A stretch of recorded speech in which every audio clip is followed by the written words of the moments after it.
Hello दोस्तों, कैसे हो आप सभी। आई होप आप सभी बहुत अच्छे होंगे। तो दोस्तों, अभी तक हम लोगों ने पदखंड में टोटल 10 चैप्टर के सभी सवालों के जवाब को सरल और आसान शब्दों में दिया है।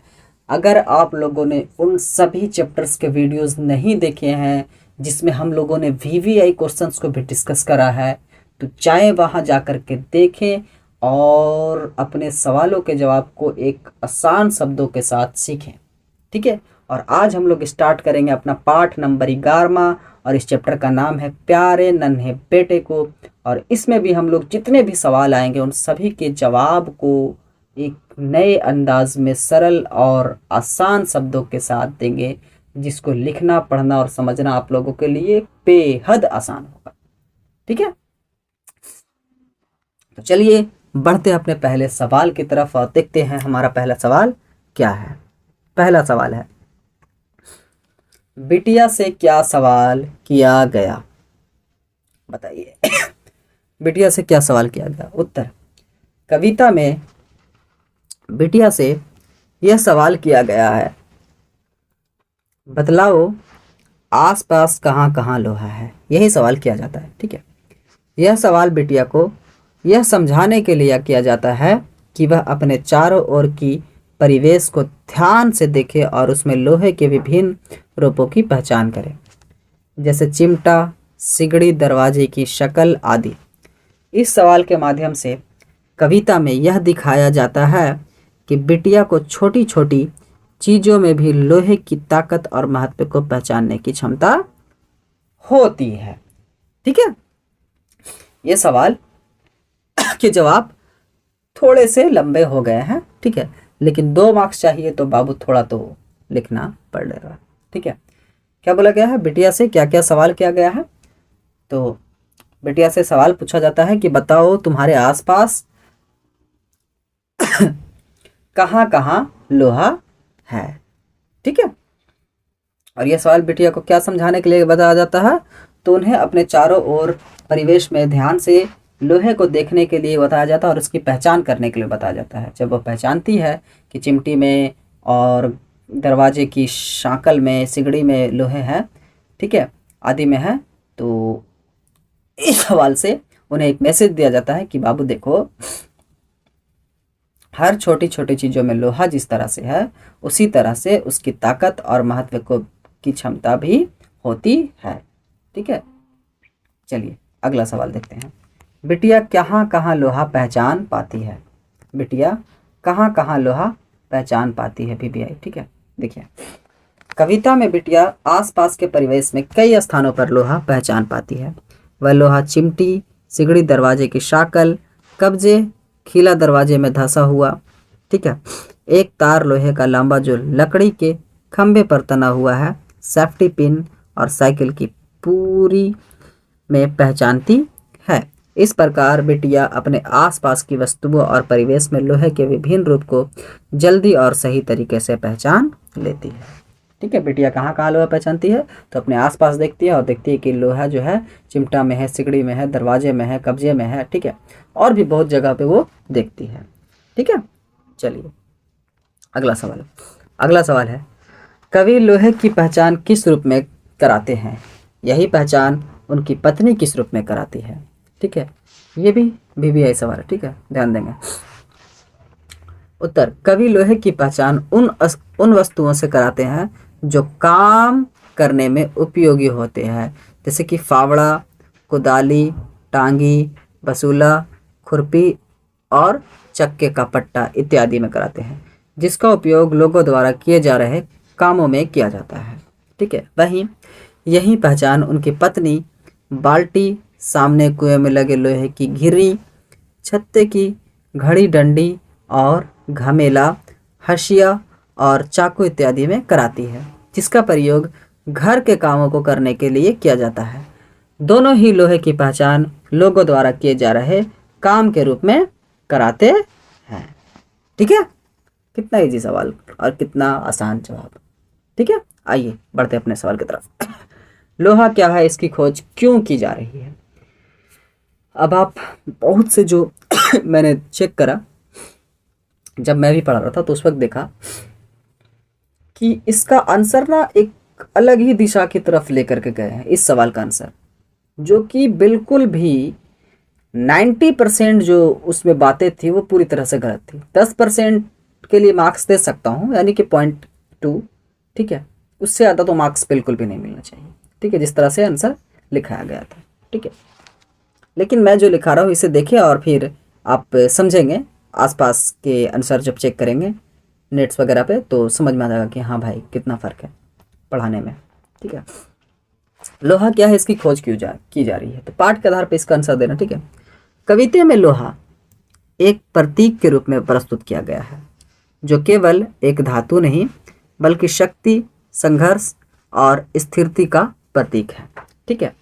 लोहा घर की दैनिक उपयोगी वस्तुओं और औजारों में पाया जाता है, जो जीवन के कठिन कार्यों को आसान बनाते हैं, ठीक है। लोहा खोजने का उद्देश्य यह है कि कवि यह दिखाना चाहता है, क्या बोल रहा है, कवि यह दिखाना चाहता है कि लोहे केवल भौतिक रूप में ही महत्वपूर्ण नहीं है, बल्कि समाज में मेहनत करने वाले लोगों की संघर्षपूर्ण ताकत और असली शक्ति का प्रतीक है। इसका मतलब है कि यह खोज केवल भौतिक संस्थान तक सीमित नहीं है, बल्कि यह समाज के मेहनतकश और सशक्त वर्ग को पहचानने की प्रक्रिया भी है, ठीक है।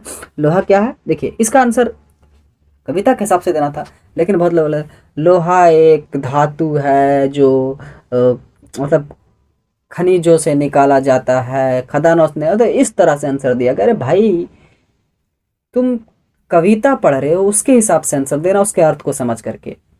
तुम उसमें यार साइंस के आंसर को घुसा रहे हो, कहाँ से मैच खाएगा, किस हिसाब से मार्क्स देगा, बताओ यार।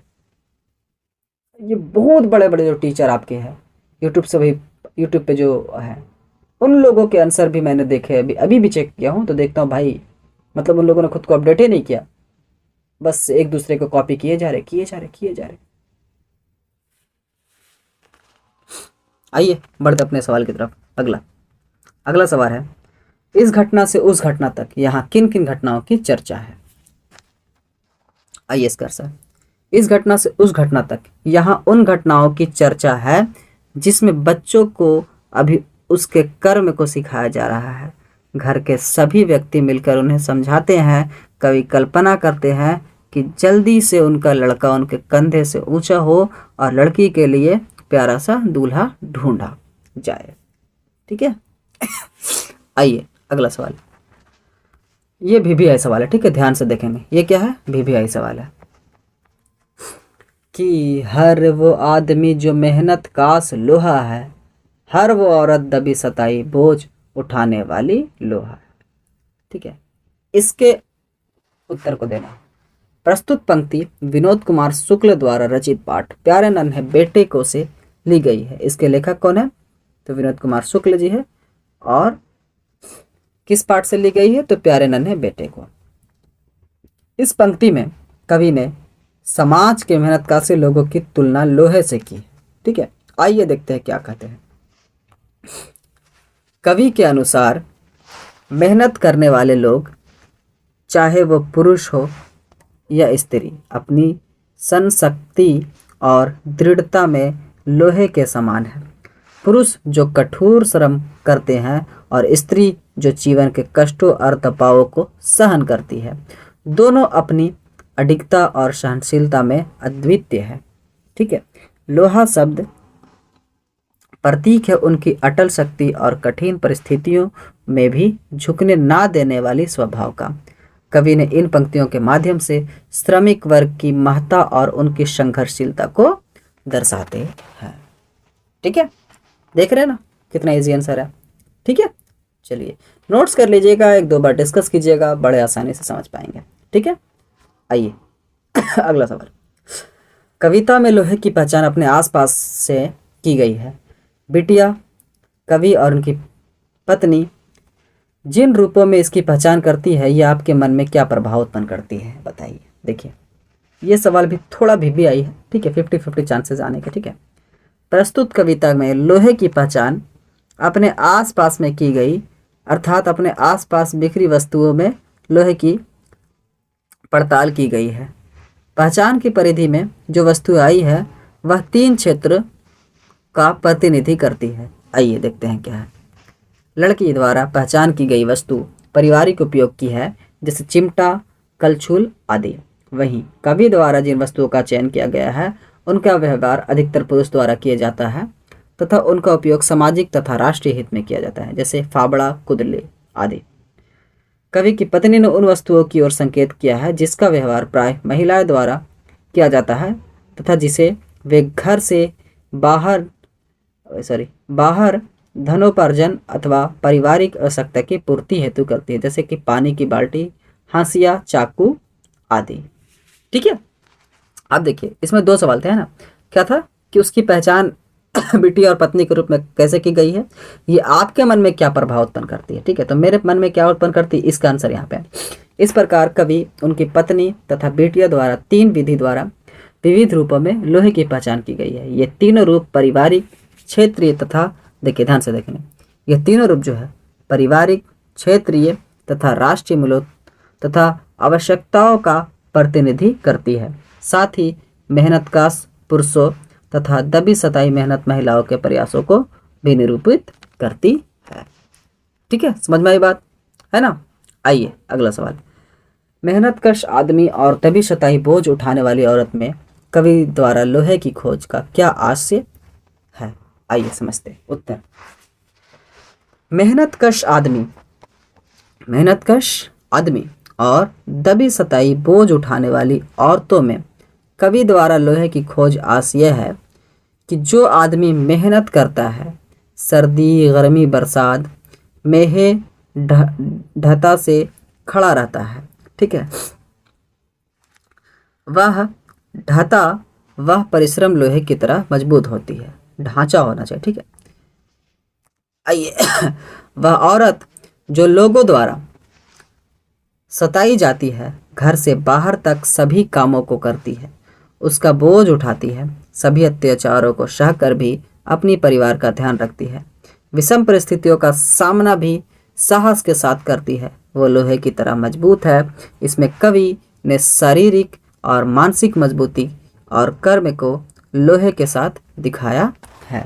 ठीक है, समझ में आई बात, कोई दिक्कत नहीं। आइए 9वां सवाल।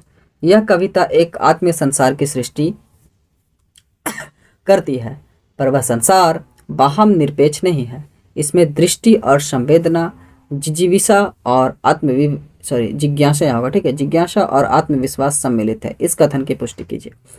यह कथन पूरी तरह सत्य है कि यह कविता आत्मीय संसार की सृष्टि करती है। ठीक है, बोल रहा है कि यह कथन पूरी तरह से संतुष्ट है कि यह आत्मीय संसार की सृष्टि करती है। ठीक है, कवि ने जिस आत्मीय संसार की सृष्टि की है उसमें मेहनतकश आदमी के परिश्रम पूर्ण जीवन तथा शोषित, पीड़ित, अत्याचार को सहती हुई औरत की घर परिवार की जिम्मेदारियों का बोझ उठाए जीवन जीने की अभिलाषा को भी शामिल किया गया है। इसके अलावा कवि ने बेटे को बड़े और बेटी के लिए उपयुक्त वर मिलने तथा उसकी शादी करने की बात भी कही है। इस प्रकार हम यह कह सकते हैं कि यह कविता दृष्टि और संवेदना, जिज्ञासा और आत्मविश्वास युक्त आत्मीय संसार की सृष्टि करती है। ठीक है, आइए अगला सवाल। बिटिया को पिता सिखलाते हैं तो माँ समझाती है, ऐसा क्यों। देखिए ये सवाल बहुत ही VVI सवाल, ठीक है, और बड़ा ही इम्पोर्टेंट सवाल है बाबू, एग्जाम के पॉइंट ऑफ व्यू से भी, और इसमें एक बहुत अच्छा मैसेज है। देखिए उत्तर है, कविता में बिटिया को पिता सिखलाता है और माँ समझाती है। पिता क्या करते हैं, सिखलाते हैं, लेकिन माँ क्या करती है, समझाती है। क्योंकि पिता सृष्टिकोण शैक्षणिक और अनुभव आधारित होता है, जबकि माँ दृष्टिकोण भावनात्मक और सहानुभूतिपूर्ण होती है। पिता बिटिया को जीवन के कठोर पहलुओं को समझाने के लिए व्यवहारिक रूप से मार्गदर्शन करते हैं, जैसे लोहे के विभिन्न रूपों की पहचान। वहीं माँ बिटिया को समझाती है कि कैसे वह इन कठिनाइयों और संघर्षों को सहन कर सकती है, और उसे यह याद दिलाती है कि जीवन में कठिनाइयों के बावजूद एक मजबूत और आत्मविश्वासी महिला बनना आवश्यक है। इस तरह पिता और माँ की भूमिका एक दूसरे को पूरा करती है, जिससे बिटिया को जीवन जीने की सही दिशा मिलती है। ठीक है, समझ में आई बात? कितना अच्छा सवाल था। ठीक है, पिता क्या करते हैं, तो वो